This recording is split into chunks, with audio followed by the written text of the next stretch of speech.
Good morning student. आज हम जो अपना पहला चैप्टर है रासायनिक विज्ञान की कुछ मूलभूत अवधारणाएं देख रहे हैं। अब इसके अंदर आपको पहले चैप्टर के अंदर हर जगह पे जो केमिस्ट्री के अंदर रसायन विज्ञान के अंदर कौन सी एसआई मात्रक, परमाणु, अणु, तत्व, यौगिक, द्रव, समान, विसमान, ये सारे टॉपिक के बारे में समझाया गया है। और ये सारी चीजें आप 9वीं और 10वीं कक्षा में पढ़ के ही आए, फिर भी हम उसका एक और बार रिवीजन कर रहे हैं और चैप्टर की शुरुआत कर रहे हैं। इसके आधार की जो लिखावट जो अपनी किताब में लिखी, लेकिन मैंने खुद जो अपना मटेरियल बनाया है वह मैं आपको पीडीएफ कर दूंगा। अभी इसीलिए मैंने जो पॉइंट दर्शाए, सबसे पहला पॉइंट अपना द्रव्य पदार्थ किसे कहते हैं। फिजिक्स में भी ये सवाल आता है, केमिस्ट्री में भी आता है और 9वीं 10वीं में ये सवाल आ चुका है। द्रव्य पदार्थ किसे कहते हैं। तो द्रव्य होगा उसका कुछ ना कुछ द्रव्यमान होगा, कोई भी पदार्थ जिसका द्रव्यमान हो। दूसरा, वह कोई ना कोई जो स्थान घेरता, जगह दर्शाता, जगह घेरता हो, उस पदार्थ को क्या कहते हैं, द्रव्य। द्रव्य किसे कहते हैं, वह पदार्थ जिसका कुछ ना कुछ द्रव्यमान होता है और वह स्थान घेरता है, उस पदार्थ को हम क्या कहते हैं, द्रव्य। द्रव्य के आधार से 3 रूप में हमने बांट दिया है, जैसे कि ठोस पदार्थ, द्रव पदार्थ और गैसीय पदार्थ। यहाँ पे मैंने चित्र के आधार से ठोस पदार्थ, जो कि आप जानते हो, बड़ी भांति जानते हो, फिर भी मैंने दर्शाया। द्रव पदार्थ और गैसीय पदार्थ को भी आप भली भांति जानते हो, फिर भी हमने बताया। अब बताने का तात्पर्य क्या है, तो आप 9वीं 10वीं कक्षा में पढ़े हो कि कोई भी पदार्थ हो वो छोटे छोटे कणों का बना। अगर मान लो एग्जाम्पल के तौर पे मैं किसी पदार्थ का नाम लेता हूँ कैल्शियम। हम कैल्शियम की गोली भी खाते हैं, कैल्शियम सुना हुआ भी है। अब ये जो कैल्शियम है वो क्या है, तत्व है, वो भी हम जानते हैं। लेकिन यह जो कैल्शियम जो तत्व है वो किसका बना होता है, छोटे छोटे कैल्शियम के परमाणुओं का बना। और वो परमाणु क्या होता है, गोल होता है। और उसी परमाणु को अभी हम क्या बताते हैं, कण बताते हैं। उसी परमाणु का हम प्रेजेंट करने के तौर पे क्या बताते हैं, कण। यानी यहाँ पर जो ठोस पदार्थ, ये जितने भी गोले दिख रहे हैं वो वास्तव में परमाणु है या कण भी हम कह सकते हैं। तो ठोस पदार्थ में जो सारे कण होते हैं या परमाणु, वो आपस में बहुत ही नजदीक जुड़े हुए होते हैं। ठोस पदार्थ में सारे परमाणु, सारे कण आपस में बहुत ही नजदीक जुड़े होते, जिसके कारण वह गति करते नहीं है, या अगर गति करेंगे तो खुद की जो अपनी जो गति होगी उसी के आंदोलित गति। अब उसकी जगह पे हम इसकी बात करें द्रव, तो द्रव अवस्था में आप देख रहे हो सारे कण ठोस की तुलना, इसकी तुलना में, ठोस की तुलना में द्रव अवस्था के अंदर जो कण है वो थोड़े से क्या दूर दर्शाए आपको दिख रहे हैं। यहाँ पे देख रहे हो ठोस में सारे नजदीक कण है, जबकि उसकी तुलना में द्रव के अंदर वो क्या है, थोड़े से दूर। आप जानते हो ठोस का क्या होता है, निश्चित द्रव्यमान होता है और निश्चित जो आयतन होता है, जबकि द्रव का आयतन निश्चित होता नहीं। हाँ, द्रव्यमान क्या होगा, निश्चित। उसका एक एग्जाम्पल देते हैं, जैसे कि मान लो बर्फ, पानी। अगर बर्फ ठोस अवस्था में, तो उसको जहां पे रखे तो उसका द्रव्यमान और उसका स्थान, आयतन वो निश्चित रहेगा। लेकिन अगर उसकी जगह पानी अगर रखा तो पानी को हम कौन से पात्र में रखते हैं, उसके आकार से उसका आयतन, उसका आकार क्या होगा, बदल जाएगा। उसका आकार क्या हो जाएगा, बदल जाएगा। इसीलिए द्रव पदार्थ द्रव्यमान निश्चित है, लेकिन उसका आकार या आयतन, उसका आकार निश्चित होगा नहीं। अब वैसे ही हम देखते हैं गैसीय पदार्थ। तो गैसीय पदार्थ में आप देख रहे हो ठोस और द्रव की तुलना में गैसीय पदार्थ के जो कण होते हैं वह क्या होते हैं, जो दूर, क्या होते हैं, दूर। जैसे अपने जो कमरे के अंदर मान लो कोई खुशबू या कोई पदार्थ रख दी जाए जो खुशबू देता हो, तो उसके कण सारे कमरे के अंदर स्प्रेड हो जाते, फैल जाते। तो उनके जो कण होते हैं, गैसीय पदार्थ के जो कण होते हैं, परमाणु होते हैं, वो ठोस और द्रव की तुलना में क्या होते हैं, बहुत ही दूर होते हैं। अब यहाँ पे ना तो इसका द्रव्यमान हम निश्चित बता पाएंगे, ना तो उसका आयतन और ना ही उसका स्थान। किसी एक जगह पे रखने पर वह जितना भी कमरा होगा, जितना भी अपना जो स्थान होगा वो पूरा घेर लेगी। कौन? गैसीय पदार्थ। ये तो तीन पदार्थ है जिसके बारे में हम जनरली पहले से ही जानते हैं, ठोस, द्रव और गैस। और इन्हीं आधार से जो द्रव्य पदार्थ का वर्गीकरण करना है, द्रव्य पदार्थ का क्या करना है? वर्गीकरण। तो द्रव्य पदार्थ का वर्गीकरण दो तौर पर होता है, या तो पदार्थ शुद्ध होगा, या तो पदार्थ शुद्ध होगा, या तो पदार्थ का क्या होगा? मिश्रण। या तो पदार्थ का क्या होगा? मिश्रण। अब सबसे पहली बात, अगर पदार्थ शुद्ध है, अगर पदार्थ शुद्ध है तो शुद्ध पदार्थ कैसे कहा जाए? तो शुद्ध पदार्थ में दो शब्द याद रखें, एक घटक, एक घटक कण क्या होगा? समान होगा, और सभी घटक कणों की जो भौतिक अवस्था वह भी क्या होगी? समान। यानी शुद्ध पदार्थ होगा, उसके जो सारे जो कण एक समान होंगे, और उन कणों की भौतिक अवस्था, उन कणों की भौतिक अवस्था भी क्या होगी? समान होगी। तो उस पदार्थ को हम क्या कहते हैं? शुद्ध पदार्थ। यानी दो शब्द याद रखें, संघटक कण, दूसरा उनकी भौतिक अवस्था। तो सारे जो कण हैं, संघटक कण हैं, वह समान होंगे, उन सभी कणों की जो भौतिक अवस्था है वो समान होगी। तो ऐसे पदार्थ हम क्या कहते हैं? शुद्ध पदार्थ कहते हैं। अब शुद्ध पदार्थ में भी दो और हैं, एक हमने छांट लिया तत्व, और दूसरा अलग कर दिया यौगिक। तत्व और यौगिक वो भी 9वीं 10वीं में आ चुका है। तत्व किसे कहते हैं और यौगिक किसे कहते हैं? तत्व के लिए आप एक ही चीज याद रखो, एक ही समान प्रकार के परमाणुओं का जो बनता है उन्हें हम तत्व कहते हैं। यानी कि एक ही, शब्द ध्यान रखें, एक ही समान प्रकार, एक ही समान प्रकार के परमाणुओं से बना होता है, या परमाणुओं का जो समूह होता है उन्हें हम क्या कहते हैं? तत्व। जैसे कि बोर्ड पे मैं कुछ लिख रहा हूं, उसके एग्जाम्पल के तौर पे सोडियम सुना हुआ है, मैग्नीशियम वो भी सुना हुआ है, एल्यूमिनियम वो भी सुना हुआ है, कार्बन वो भी सुना हुआ है, ऑक्सीजन ये भी हम सबने सुना हुआ है। ये सारे क्या है? एलिमेंट। अभी लास्ट के कुछ लेक्चरों में मैंने आपको 1 से लेकर 20 तक एलिमेंट पढ़ाए थे, एलिमेंट यानी तत्व। तो ये सारे जो तत्व हैं, ऐसा यहाँ पे बताया जा रहा है जैसे सोडियम तत्व, तो सोडियम तत्व में सारे जो परमाणु हैं वो किसके होंगे? सोडियम। और ध्यान रखने वाली विशेष यह बात है कि भिन्न भिन्न तत्वों के परमाणु भिन्न भिन्न होते हैं, भिन्न भिन्न तत्वों के परमाणु भिन्न भिन्न होते हैं। यानी सोडियम का परमाणु होगा, सोडियम का परमाणु होगा, वो किसी भी तत्व के परमाणु के समान होगा नहीं, किसी भी तत्व के परमाणु के समान होगा नहीं। आपको पता है हमारी आवर्त सारणी के अंदर कुल मिलाकर 118 तत्व, कुल मिलाकर 118 तत्व। तो भिन्न भिन्न तत्व यानी 118 भिन्न भिन्न तत्व होंगे, उन सभी के परमाणु क्या होते हैं? भिन्न भिन्न ही होते हैं। किसी के भी मैच आपस में होते नहीं है, किसी के भी मैच आपस में होते नहीं। जैसे हमारा थंब, उसकी जो फिंगरप्रिंट होती है सबकी क्या होती है? भिन्न भिन्न होती है ना। वैसे ही 118 जो तत्व है उन सभी के परमाणु क्या होते हैं? भिन्न भिन्न होते हैं। हाँ, अगर सोडियम का परमाणु है, जैसे कि सोडियम का तत्व है, तो उसके अंदर जो जुड़े हुए सारे सोडियम के परमाणु क्या होंगे? समान। अगर मैग्नीशियम तत्व है तो मैग्नीशियम तत्व में जितने भी मैग्नीशियम के परमाणु हैं वो सारे क्या होंगे? एक समान। एल्यूमिनियम तत्व है तो एल्यूमिनियम तत्व में जितने भी एल्यूमिनियम के परमाणु वो सारे क्या होंगे? एक समान ही होंगे। साथ में उनके रासायनिक गुण, उनके भौतिक गुण, वह भी सारे परमाणु के एक समान हैं। उनका जो साइज, वो सारी चीजें एक समान ही होगी। आशा रखता हूं तत्व के बारे में आपको अच्छे से समझ में आ गया होगा। फिर भी एक और लास्ट बार बता देता हूं। जैसे ऑक्सीजन तत्व है, तो ऑक्सीजन तत्व के अंदर जो ऑक्सीजन के परमाणु होते हैं वो सारे एक समान ही होते हैं।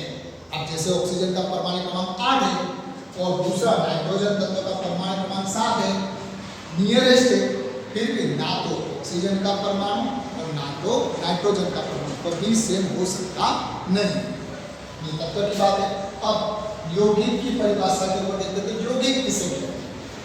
तो यौगिक के अंदर भी सिंपल एक लाइन, भिन्न भिन्न तत्वों से जुड़कर, भिन्न भिन्न तत्वों को जुड़कर जो बनता है उसे यौगिक कहते हैं। दोबारा बोलो, भिन्न भिन्न तत्वों को जोड़कर जो बनता है उसे हम क्या कहते हैं बच्चों? यौगिक कहते हैं। और यौगिक का उदाहरण के तौर पर मैं लिख रहा हूँ H2O। बहुत सी बार हमने सुना है, दिन में कई बार हम पीते हैं, कई बार उसका इस्तेमाल भी करते हैं। एक और तत्व मैं लिख रहा हूँ जो आपको याद भी रखना है, ग्लूकोज C6H12O6, जो हमारे बॉडी के अंदर बनता है। जब खाना खाते हैं उससे हमारे शरीर में क्या बनता है? ग्लूकोज बनता है। अब यहाँ पे आप देख रहे हो, यौगिक की परिभाषा में मैंने क्या कहा था? भिन्न भिन्न तत्वों जब जुड़कर जो बनाते उसे हम क्या कहते हैं? यौगिक। तो यहाँ पे देख रहे हो कि H2O वह यौगिक हुआ, ग्लूकोज वो भी क्या हुआ?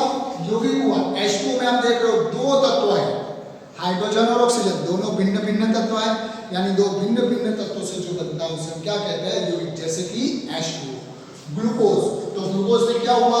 यौगिक हुआ। कैसे पता चलेगा? भिन्न भिन्न तत्व है, एक कार्बन, एक हाइड्रोजन और एक ऑक्सीजन। अब वैसे ही एक और मैं सूत्र लिख रहा हूं, वो जो आपको बता देना है, ध्यान रखिए, इधर फोकस कीजिए आप, या MgSO4, क्या ये यौगिक है या ये तत्व है? तो आप देख रहे हो क्या इसके अंदर भिन्न भिन्न तत्व है? अगर है तो ये यौगिक, अगर भिन्न भिन्न तत्व नहीं है तो ये यौगिक नहीं। कंप्लीट तत्व किसे कहते हैं? यौगिक किसे कहते हैं? वो कंप्लीट हो गया। अब हम मिश्रण के ऊपर आते हैं, तो मिश्रण किसे कहते हैं? तो यही यौगिक वाली बात। अगर कुछ जैसे कि दो या दो से अधिक पदार्थ जुड़कर जो बनाते हैं उसे क्या कहते हैं? मिश्रण। क्या कहते हैं? दो या दो से अधिक पदार्थ बोल रहा हूं मैं, दो या दो से अधिक पदार्थ जुड़कर जो बनाते हैं उसे हम क्या कहते हैं? मिश्रण कहते हैं। यानी कि केवल MgSO4 हो तो उसे मिश्रण कहा नहीं जाएगा। MgSO4 में कुछ और डाल दो तो उसे क्या कहा जाएगा? मिश्रण, क्योंकि MgSO4 क्या है? एक पदार्थ। जैसे कि MgSO4, मैग्नीशियम सल्फेट को अपने कहा डाल दे? जल में डाल। कहाँ डाल दे? जल में डाल, तो वो क्या हो गया? मिश्रण हुआ। क्यों? जल एक पदार्थ था, मैग्नीशियम सल्फेट भी एक पदार्थ है, दोनों को हमने जोड़ दिया तो वह क्या हुआ? मिश्रण। जैसे कि पानी की तरफ क्या डाल दें? ग्लूकोज, तो भी वो क्या हुआ? मिश्रण। या पानी के अंदर हम क्या डाल दें? नमक। नमक का सूत्र भी आपको मालूम है, NaCl, यानी पानी के अंदर हम क्या डाल दें? नमक, तो वो क्या हुआ? मिश्रण। क्या हुआ? मिश्रण। अब मिश्रण के अंदर, अब जो हम मिश्रण के दोनों जो भाग हैं उनके बारे में देख रहे हैं, समांगी मिश्रण और विसमांगी मिश्रण। तो समांगी मिश्रण हम किसे कहते हैं? समांगी मिश्रण हम किसे कहते हैं? तो समांगी मिश्रण में दो ही चीज याद रखनी, एक समान घटक, संघटक कण होंगे वो सारे के सारे क्या होंगे? एक समान होंगे, जो आपस में क्या हो जाएंगे? मिश्र हो जाएंगे। आपस में क्या हो जाएंगे? मिश्र। और भौतिक अवस्था भी उनकी क्या होगी? समान। भौतिक अवस्था से भी वो क्या होंगे? समान होंगे। अब समांगी मिश्रण में पता चला आपको बच्चों, जो पदार्थ के जो कण होते हैं उनके जो संघटक क्या होंगे? एक समान होंगे, और भौतिक अवस्थाएं भी उनकी क्या होगी? समान, जो आपस में मिश्र। दूसरा ये भी कहते हैं कि उनको भौतिक रूप से, भौतिक पद्धति से हम अलग कर पाते नहीं। ऐसे विलयन को समांगी विलयन या समांगी मिश्रण भी कहा जाता। विसमांगी के अंदर क्या ध्यान रखना है कि जो संघटक कण है वो क्या होंगे? भिन्न भिन्न होंगे। वो क्या होंगे? भिन्न भिन्न, जो आपस में मिश्र होंगे नहीं, और उनकी भौतिक अवस्थाएं भी क्या होगी? भिन्न भिन्न होगी। यानी दो शब्द से ये टॉपिक क्लियर हो रहा है। एक है कि संघटक कण, और दूसरा है भौतिक अवस्था। अगर समांगी होगा तो घटक कण समान होंगे, आपस में मिश्र हो जाएंगे, भौतिक अवस्थाएं भी उनकी समान होंगी। विसमांगी के अंदर हमें क्या ध्यान है भाई? संघटक कण, लेकिन क्या होंगे? भिन्न भिन्न होंगे कण, भिन्न भिन्न होंगे जैसे जिसलिए वो आपस में मिश्र होंगे नहीं। और भौतिक अवस्था क्या होगी भिन्न। एग्जाम्पल आप जानते हो बहुत ही आसान है, जैसे कि अपने नींबू शरबत पीते हैं, नींबू पानी, तो नींबू वो भी एक पदार्थ है, पानी वो भी एक पदार्थ है, दोनों पदार्थ को जोड़ दिया नींबू पानी। नींबू पानी को हम भौतिक रूप से अलग नहीं कर सकते। प्लस आप जब नींबू पानी हो तो पानी का टेस्ट अलग होता है, नींबू का अलग होता है। जब दोनों को आप मिला दो तो उसके प्रत्येक कण आपस में जुड़ जाते हैं, जैसे कि हर एक जो बूंद है उसका जो टेस्ट पूरा एक समान हो जाता है। फिर ना तो पानी का टेस्ट अकेला आएगा, ना ही अकेला नींबू का आएगा। अब जबकि 20 समान मिश्रण, जैसे तेल में पानी, 20 समान मिश्रण यानी क्या होगा, तेल में पानी, पानी के अंदर आप क्या डाल दो, तेल डाल देते अपने, पानी के अंदर अपने क्या डाल देते, तेल डाल देते, ऑयल डाल देते। अगर पानी में जब हम ऑयल डाल देते तो वो दोनों की लेयर क्या रहेगी, अलग रहेगी, दोनों की लेयर क्या रहेगी, अलग रहेगी, जो आपस में मिश्र होगी नहीं। तो वो क्या हुआ, विषम की मिश्रण। दूसरा जो मैंने लास्ट में कहा, भौतिक अवस्था से अलग कर सकते, जैसे समांगी मिश्रण होगा तो उसके भौतिक रूप से हम उसको कभी भी अलग कर पाएंगे नहीं। जबकि अगर विषमांगी होगा तो उसको हम भौतिक रूप से क्या कर देंगे, अलग कर देंगे। भौतिक रूप से जैसे कि एक चीज उसकी एग्जाम्पल के तौर पर बता रहा हूँ, छानना। अगर हम पानी में जब तेल डाल देंगे, ऑयल डाल देंगे, तो उसको छानने की पद्धति से भी फनेल के आधार से उसको हम क्या कर सकते हैं, अलग कर सकते हैं। तो उसकी भी मेथड 9वीं कक्षा में आपको आती है। अब यहाँ पे समांगी और विषमांगी का जो विषय है वो आपका कंप्लीट हो जाएगा। आशा रखता हूँ ये टॉपिक आपको समझ में आ जाएगा। अब इससे जो नेक्स्ट टॉपिक है वो हम देखते हैं। यहाँ पे जो एक सवाल हमें कंप्लीट करना है, 1 किलोमीटर हमें मिलीमीटर में और पिकोमीटर में उसको क्या करना है, कन्वर्ट करना है। तो हम किस तरह से कन्वर्ट कर सकते हैं वो हम देखते हैं। आपको ध्यान नहीं है कि 1 किलोमीटर इक्वल टू क्या होगा, 1000 मीटर। 1000 क्या होगा, मीटर। दूसरा 1 मीटर बराबर क्या होता है, 100 सेंटीमीटर, वो भी आप जानते हैं। और 1 सेंटीमीटर बराबर 10 मिलीमीटर। अब हमें क्या करना है, 1 किलोमीटर को 1 मिलीमीटर में कन्वर्ट करना है और पिकोमीटर में भी कन्वर्ट करना है। तो 1 मीटर बराबर 10 की घात 12 पिकोमीटर। ये सारी वैल्यू आपको ज्ञात होनी चाहिए, ये सारी वैल्यू आपको क्या होनी चाहिए, ज्ञात होनी। अब किस तरह से हम कन्वर्ट करते हो देखो। अब पहला जो हम देखते हैं कि 1 किलोमीटर को हम किस में कन्वर्ट करते हैं, मिलीमीटर में कन्वर्ट करते हैं। तो 1 किलोमीटर को मुझे जब मीटर में कन्वर्ट करना होगा तो उसको मैं कितने से गुणा करूंगा, 1000 से करूंगा। 1 किलोमीटर को मुझे मीटर में कन्वर्ट करना होगा, मैं कितने से गुणा किया, मैंने 1000 से गुणा 1000 किया। और क्या ऐसा ही मात्रक क्या आ गई, मीटर। अब इस मीटर को मुझे किस में कन्वर्ट करना है, सेंटीमीटर। अगर 1 मीटर हो उसको सेंटीमीटर में कन्वर्ट करना हो तो गुणा हम क्या करते हैं, 100। तो ये जो 1000 मीटर को सेंटीमीटर में कन्वर्ट करने के लिए मैं गुणा क्या करूंगा, 100 सेंटीमीटर क्या कर दूंगा, 100।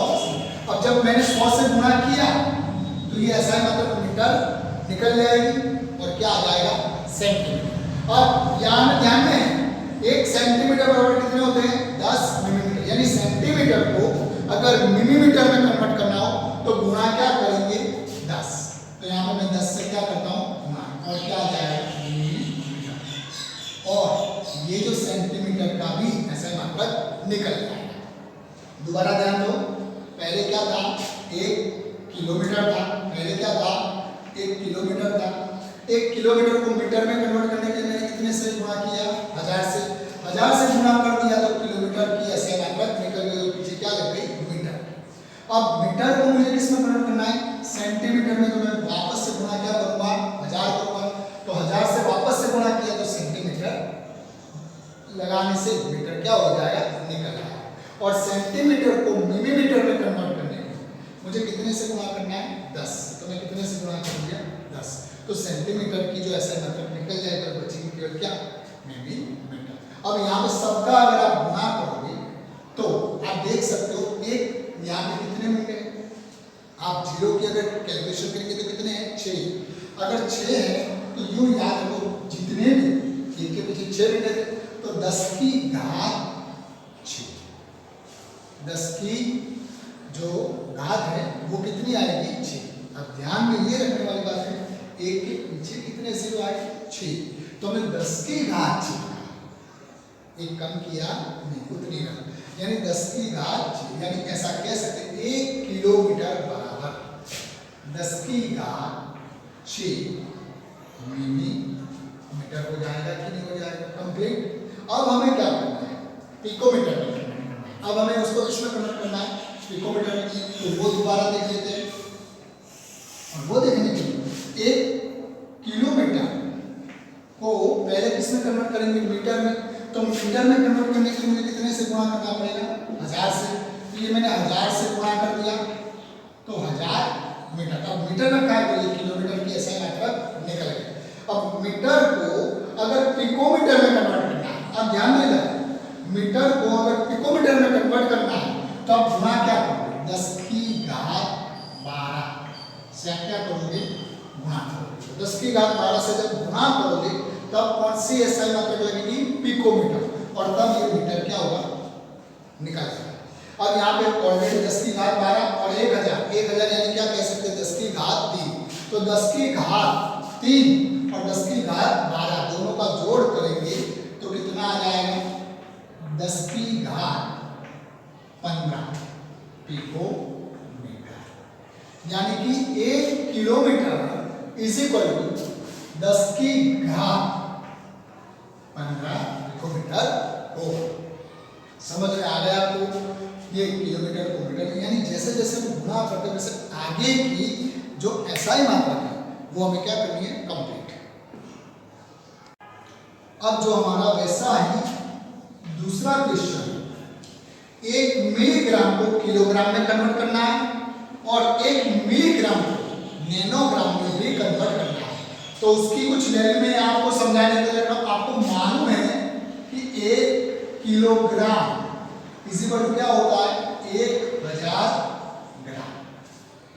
1 किलोग्राम बराबर क्या होगा 1000 ग्राम और 1 ग्राम बराबर क्या होगा 1000 मिलीग्राम। क्या होगा 1000 मिलीग्राम। दूसरा 1 ग्राम बराबर 10 की घात 9 क्या होगा नैनोग्राम। इतना ध्यान में रखो जब भी शब्द नैनो आए, जब भी शब्द नैनो आए तो घात में कितना आएगा 9 ही आएगा। नैनोग्राम यानी घात में कितना आएगा नैनो शब्द के कारण 9। जब ऐसा ही किलो शब्द आता है, जैसे हमने आगे देखा किलो शब्द आए तो घात में कितना आएगा 3। अब यहाँ पे जो हमें कन्वर्ट करना है, यहाँ पे तो हमें उल्टा है, किलोग्राम को ग्राम में थोड़ी कन्वर्ट करना है, जबकि मिलीग्राम को किसमें कन्वर्ट करना है किलोग्राम। तो यहाँ पे एक चीज सिंपल है, आप ये ध्यान रखो बड़ी वैल्यू किलोग्राम और ग्राम में बड़ा कौन होता है किलोग्राम और छोटा कौन होता है ग्राम। यानी बड़ी वैल्यू को जब छोटी वैल्यू में कन्वर्ट करना, बड़ी वैल्यू को जब छोटी वैल्यू में कन्वर्ट करना हो तो हम क्या कर देते गुणा करते हैं। यानी यहाँ पे 1000 है तो मैं ऐसा कह सकता हूँ 1 गुणा 1000, यानी मैंने कितने से गुणा किया 1000 से। बड़ी वैल्यू को जब छोटी वैल्यू में कन्वर्ट करते हैं गुणा क्या करते हैं गुणा। अब जैसे किलोग्राम को ग्राम में कन्वर्ट करते हैं, ग्राम को में कन्वर्ट करने के लिए गुणा क्या करेंगे 1000। वैसे ही यहाँ ग्राम है और क्या है मिलीग्राम है, तो ग्राम क्या होगा बड़ा होगा और मिलीग्राम क्या होगा छोटा। तो ग्राम को जब मिलीग्राम में कन्वर्ट करना होगा तो आप क्या करोगे गुणा करोगे 1 गुणा 1000, वैल्यू वही रहेगी। यानी ऐसा तात्पर्य है बड़ी वैल्यू को जब छोटी वैल्यू में कन्वर्ट करना हो तो हम क्या करेंगे गुणा। जैसे यहाँ पे ग्राम और नैनोग्राम, ग्राम जो वो नैनोग्राम की तुलना में क्या होगा बड़ा होगा, बड़ा होगा तो वही बात हम क्या करेंगे बड़ी वैल्यू को छोटी वैल्यू में कन्वर्ट करने के लिए गुणा। अब इसी चीज को मैं उल्टा लिख रहा हूं, ध्यान देने वाली बात है इंपॉर्टेंट। अब मैं क्या कह रहा हूं 1 ग्राम बराबर कितने किलोग्राम, 1 ग्राम बराबर कितने किलोग्राम। तो जो हमने गुणा किया है, जो हमने गुणा किया है उसकी जगह हमें क्या कर देना है, भाग कर देना है। यानी जब छोटी वैल्यू को बड़ी वैल्यू में रूपांतर करना है, जब छोटी वैल्यू को बड़ी वैल्यू में रूपांतर करना है, तब हम क्या कर देंगे, भाग करेंगे। तो भाग करते हैं 1/1000। जब 1/1000 होगा तो हम क्या लिख सकते हैं, 1 ग्राम बराबर 10 की घात -3 किलोग्राम। वैसे यहाँ पे जो हम बता रहे हैं 1 ग्राम को अगर किलोग्राम में कन्वर्ट करना है तो हमने 1000 से भाग दिया, यानी कि छोटी वैल्यू को अगर बड़ी वैल्यू में कन्वर्ट करना है तो हम क्या करेंगे, भाग करेंगे। कितने से, तो जितने से गुणा किया था उतने से ही हम क्या करें, भाग करें। वैसे ही अगर आप देख रहे हो ये तो 1 ग्राम को मैंने किसमें कन्वर्ट कर दिया, किलोग्राम में। अगर वैसे ही 1 मिलीग्राम मुझे अगर ग्राम में कन्वर्ट करना है तो 1 मिलीग्राम को अगर ग्राम में कन्वर्ट करना है तो मुझे वापस वहां से कितने से भागना पड़ेगा, 1000 से। तो 10 की घात -3 क्या हो जाएगा, ग्राम। 1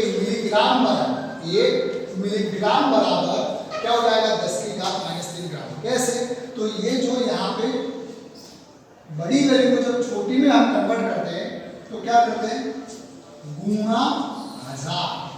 लेकिन उसकी जगह जब हम छोटी वैल्यू को किसमें रूपांतर करते हैं, बड़ी वैल्यू में, गुणा 1000 की जगह हम क्या करेंगे, भाग 1000। जितने से गुणा किया हो उतने से भाग, तो भागेंगे तो 10 की घात कितनी आएगी, -1। अब यही वैल्यू ऊपर हम रख देते हैं। ध्यान में रखो 1 मिलीग्राम को हम किसमें कन्वर्ट करें, ग्राम में कन्वर्ट करें। किसमें कन्वर्ट करें, ग्राम। तो 1 मिलीग्राम को ग्राम में कन्वर्ट करेंगे तो गुणा हमें क्या करना पड़ेगा, यहाँ पे 10 की घात -3 ग्राम लिखा है। तो ये मिलीग्राम का सिंबल क्या होगा, निकल जाए। और 1 ग्राम बराबर क्या होता है, 10 की घात -3 किलोग्राम। तो यहाँ पे ग्राम को अब किलोग्राम में कन्वर्ट करने के लिए क्या गुणा करूंगा, 10 की घात -3 किलोग्राम। तो ये जो ग्राम का सिंबल भी है वो क्या होगा, निकल जाएगा। अब सबका हम जोड़ करेंगे, -3 और -3 जो घात में है, यानी आपको पता है -3 प्लस -3 यानी दो चिन्ह विरुद्ध हो, उनका जोड़ करने पर क्या आ जाएगा, 10 की घात माइनस प्लस होता है यानी जोड़ होगा। तो 3 और 3 का जोड़ कितना होगा, 6। और बड़ी संख्या का जो चिन्ह होता है वो लगाया जाता है, वो माइनस है, इसलिए यानी यहाँ पे 1 मिलीग्राम बराबर क्या होगा, 10 की घात -6 किलोग्राम। वैसे ही बात अगर नैनोग्राम में, तो यहाँ पे आप देख रहे हो 1 ग्राम को हमें किसमें कन्वर्ट, मिलीग्राम को किसमें कन्वर्ट करना है, नैनोग्राम में। तो 1 मिलीग्राम को ग्राम में कन्वर्ट करने के लिए क्या करूँगा, 10 की घात 3 से -3 से क्या करूँगा, गुणा। तब वो किसमें कन्वर्ट हो जाएगा, ग्राम में कन्वर्ट हो जाएगा। जब वो ग्राम में कन्वर्ट हो जाएगा, अब हमें तो किसमें कन्वर्ट करना है, नैनोग्राम। तो 1 ग्राम बराबर कितने होते हैं, 10 की घात 9 किलोग्राम, नैनोग्राम सॉरी। तो यहाँ पे 10 की घात 9 नैनोग्राम। तो ये ग्राम का चिन्ह क्या होगा, निकल जाएगा। अब दोनों का क्या करोगे, जोड़ करोगे। जब दोनों का जोड़ करोगे, माइनस और प्लस का जोड़ होगा, माइनस प्लस हो तो क्या करेंगे, माइनस, यानी 9 में से 3 निकालेंगे तो कितने आएंगे, 10 की घात 6। चिन्ह किसकी रखते हैं, बड़ी वैल्यू। तो बड़ी वैल्यू क्या थी, 9 क्या थी, प्लस, तो 6 क्या वैल्यू, पॉजिटिव वैल्यू है। यानी कि ऐसा कह सकते 1 मिलीग्राम बराबर कितने नैनोग्राम में, 10 की घात 6 नैनोग्राम कंप्लीट। आपको यहाँ पे इतना जो ध्यान में रखना है, आपको यहाँ पे ये ध्यान में रखना है कि एसआई मात्रक सभी की इतनी, जैसे कि यहाँ पे 10 की घात -6 किलोग्राम तो मैंने लिख दिया किलो।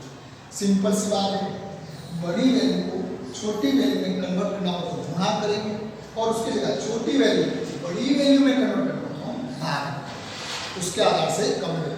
अब जो तीसरा सवाल है वो हम देख रहे हैं। जो तीसरा सवाल है वो मैं आपको होमवर्क में दे देता हूं, लेकिन उसकी कुछ वैल्यू अगर आपको ना पता हो तो मैं इन्हें ले लेता हूं। 1 लीटर बराबर क्या होगा, 1000 मिलीलीटर। फिर एक जो मीटर में कन्वर्ट कर दिया, 1 मिलीलीटर, यहाँ पर हमें डेसीमीटर क्यूब में भी कन्वर्ट करना है और मिलीलीटर को किसमें कन्वर्ट करना है, लीटर में। तो आपको मालूम है 1 मिलीलीटर 9वीं कक्षा में आया था, 1 मिलीलीटर बराबर होता है 1 सेंटीमीटर। क्या होता है, 1 सेंटीमीटर क्यूब। 1 मिलीलीटर बराबर हुआ 1 सेंटीमीटर क्यूब और 1 सेंटीमीटर बराबर होता है 1/10 डेसीमीटर। ध्यान में रखने वाली बात, यहाँ पे अगर हम क्यूब लिखेंगे तो यहाँ पे भी क्या आ जाएगा, क्यूब आ जाएगा कि नहीं आ जाएगा, यहाँ पे भी क्या आ जाएगा, क्यूब। 0 1/10 या फिर ऐसा भी लिख सकते हैं 0.1 डेसीमीटर। आशा रखता हूँ ये सवाल आपको आ जाएगा, इसलिए आपको होमवर्क में दे रहा हूँ। अगर मान ना आता तो ये मैं बता दूँ, क्योंकि थोड़ा सा डिफिकल्ट है। यहाँ पे क्यूब है और यहाँ पे सेंटीमीटर, होल क्यूब यहाँ करोगे तो यहाँ पे भी क्या आ जाएगा, होल क्यूब